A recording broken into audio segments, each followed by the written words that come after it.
Eu tenho para mim, e aqui é uma impressão muito pessoal, que um dos países mais subavaliados do mundo é o Irã. Quando se pensa em Irã, pensa-se o quê? Pensa-se, sei lá, em homem-bomba, em ayatolás, terrorismo, Hezbollah, polícia de costume, acho que é por aí. Mas quando se pensa em Brasil, lá fora, pensa-se provavelmente o quê? Pensa-se em samba, futebol, corrupção, violência. E é provável, né? Por mais que sim, o brasileiro gosta muito de futebol, talvez menos do que se pense, que de fato também pensem que somos um país violento, existe um problema de violência realmente. Mas assim, veja, eu me dou como exemplo, eu perdi o saco de assistir futebol faz muitos anos. Eu não participo de esquemas de corrupção, e se me colocarem para sambar, provavelmente eu vou parecer um alemão andando lá com os dedinhos levantados achando que está sambando. E sim, eu já fui assaltado, mas isso foi há 37 anos atrás. Então essas coisas, essas correlações não são tão genéricas como deveriam, né? Então existe uma enorme diferença entre um país e o que se passa com o seu povo, tá?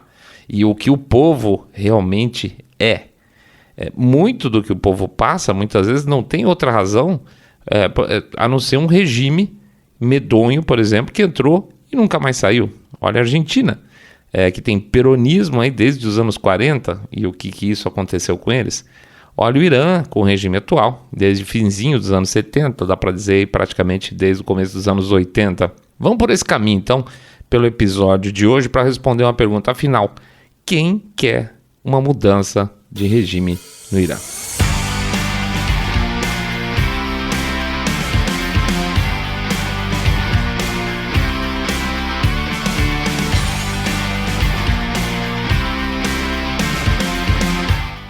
Tá bom, quem mais além do povo?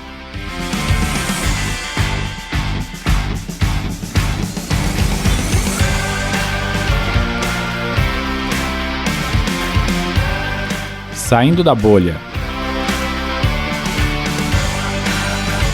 Menos notícia, mais informação para você. Muito bem, vamos de Irã. Tremenda roubada. Acho que vai ter gente que assiste Globo News que não vai gostar muito desse episódio, apesar de que eu acho que aqui da audiência talvez só uma pequena fração assista, e ainda assim para ter uma visão de pontos de vistas diferentes e tal, o que é bom. Só um detalhe antes de eu engatar aqui. Quando procurar um ponto de vista secundário, o que é saudável, procure fontes que não sejam mentirosas, tá? Porque o ponto de vista baseado em verdades, alternativo, né, não serve para nada, a não ser uma tentativa de manter uma determinada narrativa de algum grupo. Mas Irã é o tema. Lembrando aqui que quem tocava as coisas lá pelo Irã antes da Revolução era um Shah, né, um rei, vamos chamar assim, que havia sido colocado por meio que na marra, pelas potências estrangeiras por interesses comerciais. Só que apesar do fato do Shah, o Shah no caso era o Reza Pahlavi, era um cara autoritário, e que com o passar do tempo passou também a cuidar dos interesses nacionais com mais força, e isso para quem é de fora, para quem coloca uma pessoa lá dentro, não é legal. Por incrível que pareça, por exemplo, ele passou a administrar uma relação bastante positiva com Israel. Imagina, Irã e Israel tinham relações ótimas, o que de maneira geral também não era do interesse estrangeiro, tá? Chegou um ponto em que o Shah passa a ter inimigos demais, inclusive dentro da própria população, claro. Um vácuo se forma e, como se sabe, não existe vácuo político que dure muito tempo.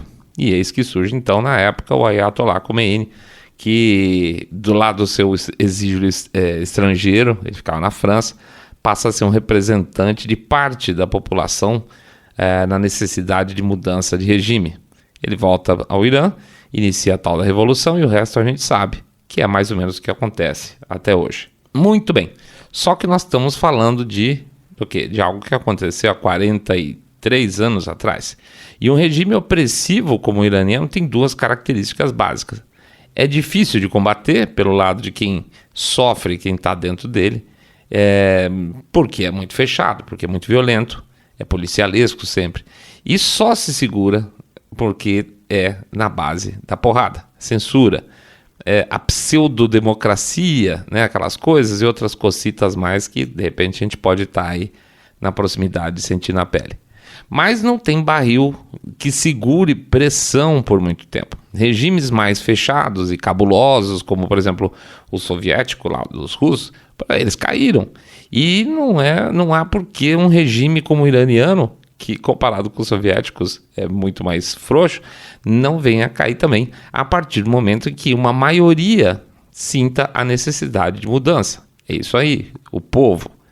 O Irã vem passando por poucas e boas, tá? Desde uma crise financeira por causa das sanções que ele sofre, gastos exorbitantes do Estado para financiar grupos como, por exemplo, o Hezbollah e muitos outros. Nada disso é barato e quanto mais o Estado gasta, claro, mais a população empobrece. Some a isso os movimentos recentes em favor da modernização do Estado, das mulheres querendo mais liberdades, da incompetência do Estado que faz até faltar água e por aí vai, tá? E aí o barril cresce a pressão e de fato está prestes a explodir. Muito bem, pensando em termos físicos, pensar em física no duro. Quando um barril vai explodir por pressão interna, o que pode atrasar esse processo? Pressão externa, é isso aí. Se houver uma pressão externa de tal monta que iguale a pressão interna, muitas vezes um regime consegue sobreviver. Pode ser com benefícios financeiros, tá? Por exemplo, lembra de Cuba? Pois é. Como é que aquela porcaria ficava de pé durante o período de Guerra Fria? Pois é, os subsídios da União Soviética. Joga dinheiro lá dentro e é aquela coisa, né? Quando o país financeiramente vai se equilibrando, as coisas ficam menos piores, o povo com grana no bolso tende a se acalmar um pouco.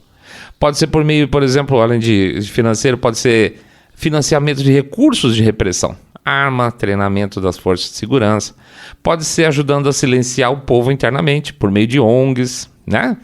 Essas ONGs boazinhas que podem fazer contraponto à oposição interna que quer a mudança de regime. Como é que você faz isso? Com muito dinheiro também, enviado às vezes por bilionários bonzinhos de outros países. Ou seja, tem como externamente atrapalhar ou atrasar ou até cancelar um processo de renovação política de um país por meio de pressão externa.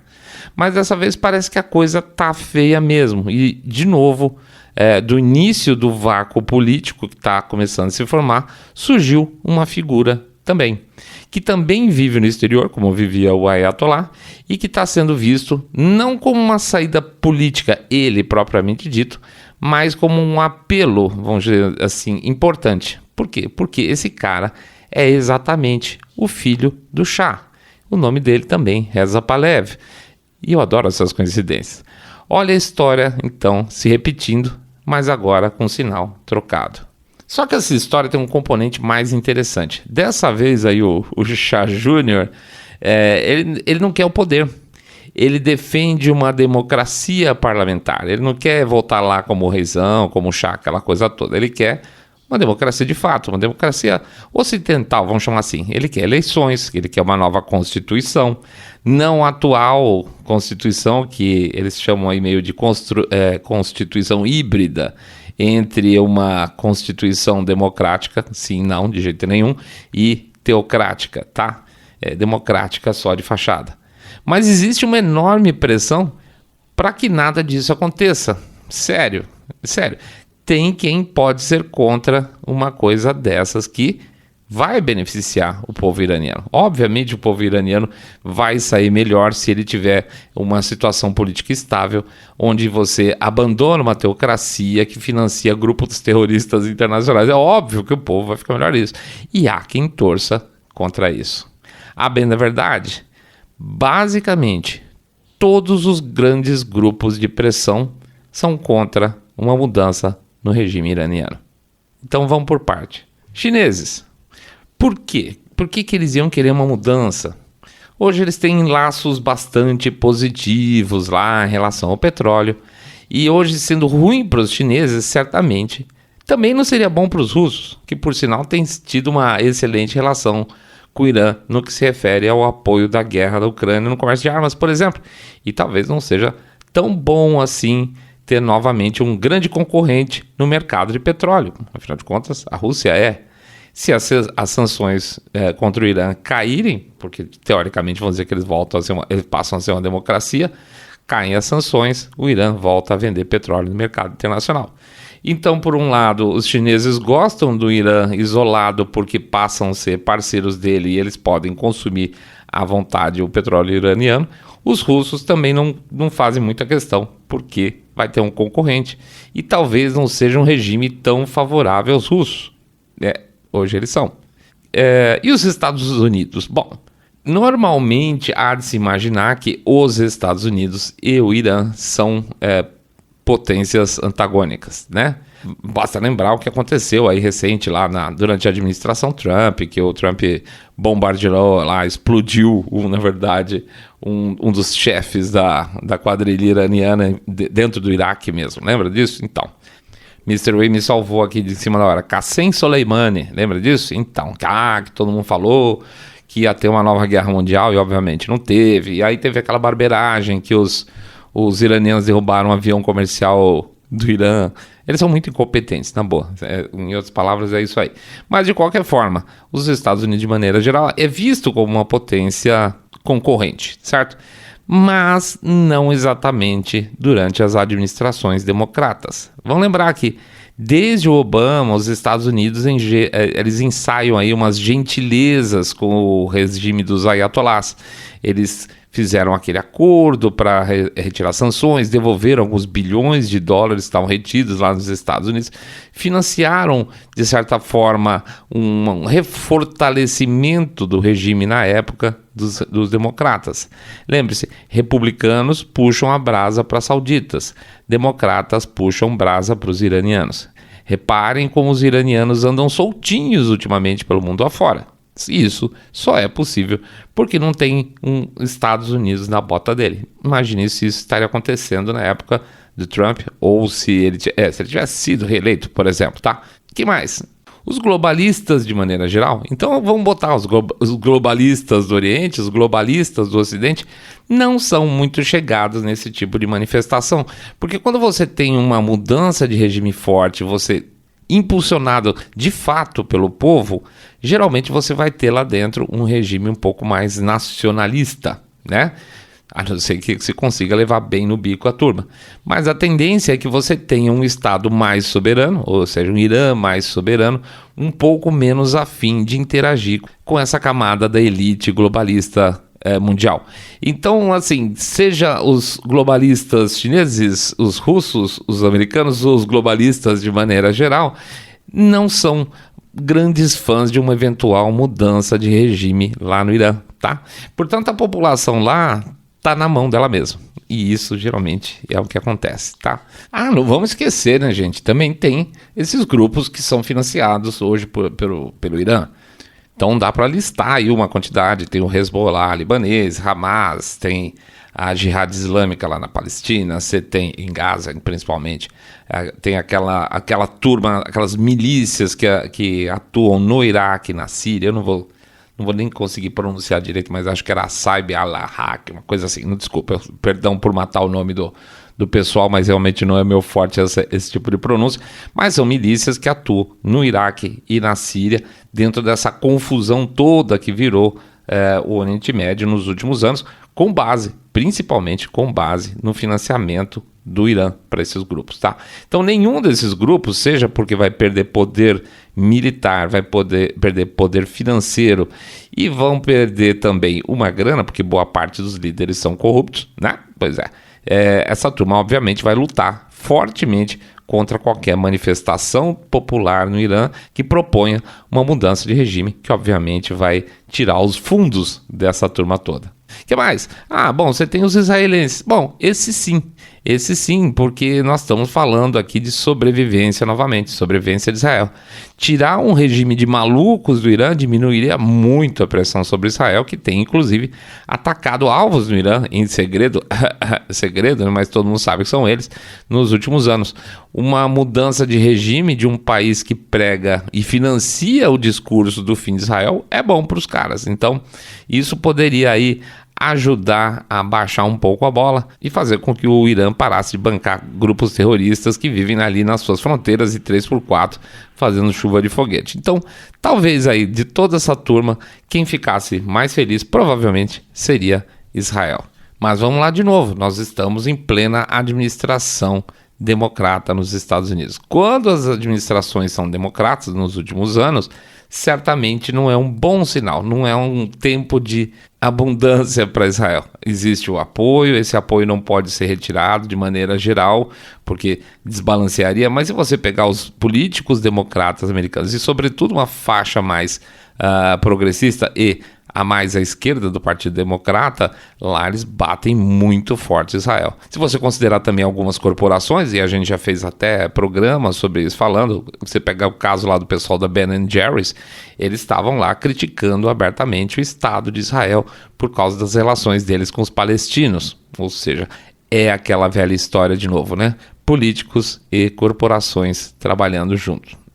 A gente sabe o que significa isso, né? Tem um nomezinho bonito, chama fascismo, tá, gente? Portanto, apesar da gente ficar animado e ver que está acontecendo um movimento que pode fazer com que o povo iraniano, indo às ruas, consiga a sua liberdade de expressão, liberdade de culto, liberdade de imprensa, tudo aquilo que hoje eles não têm, inclusive um sistema político absolutamente mentiroso, onde existem conselhos que vão aprovar ou reprovar eventuais candidatos políticos nas eleições, ou seja, não é uma democracia.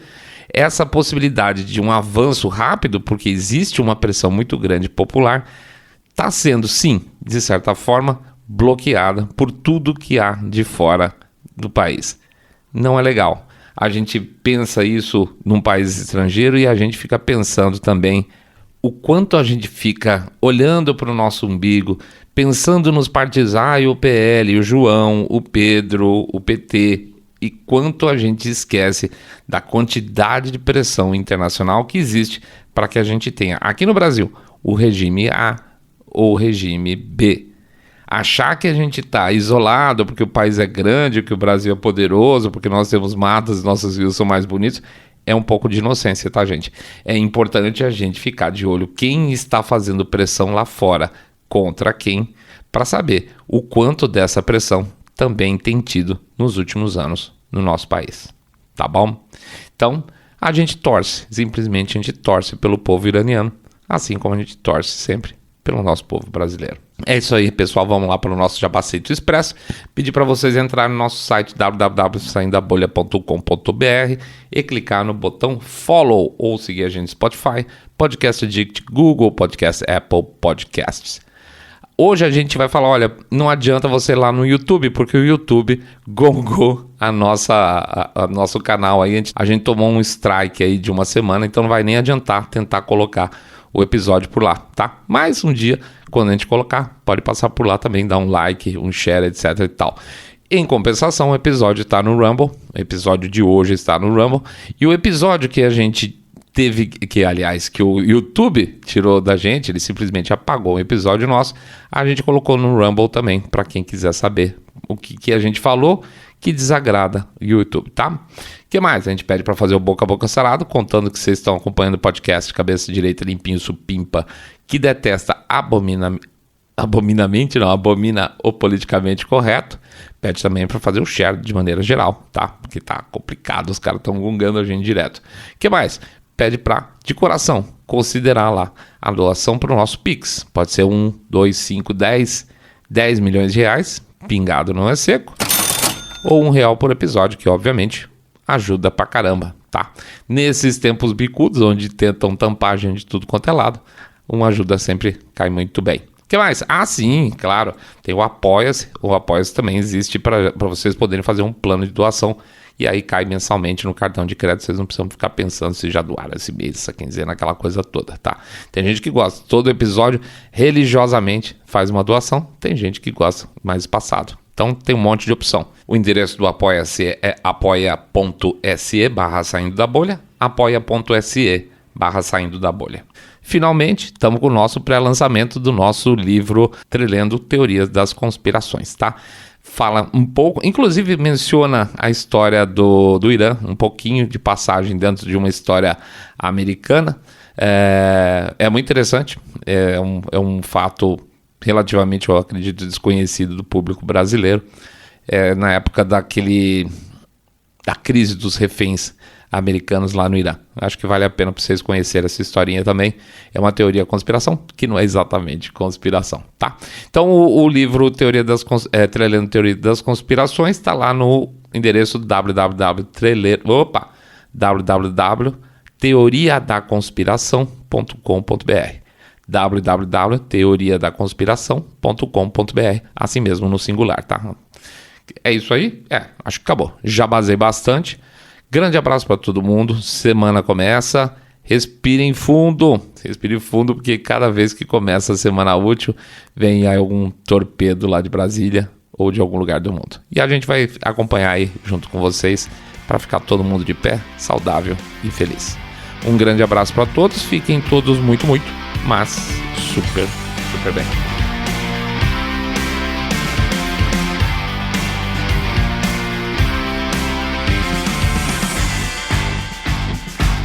Saindo da Bolha.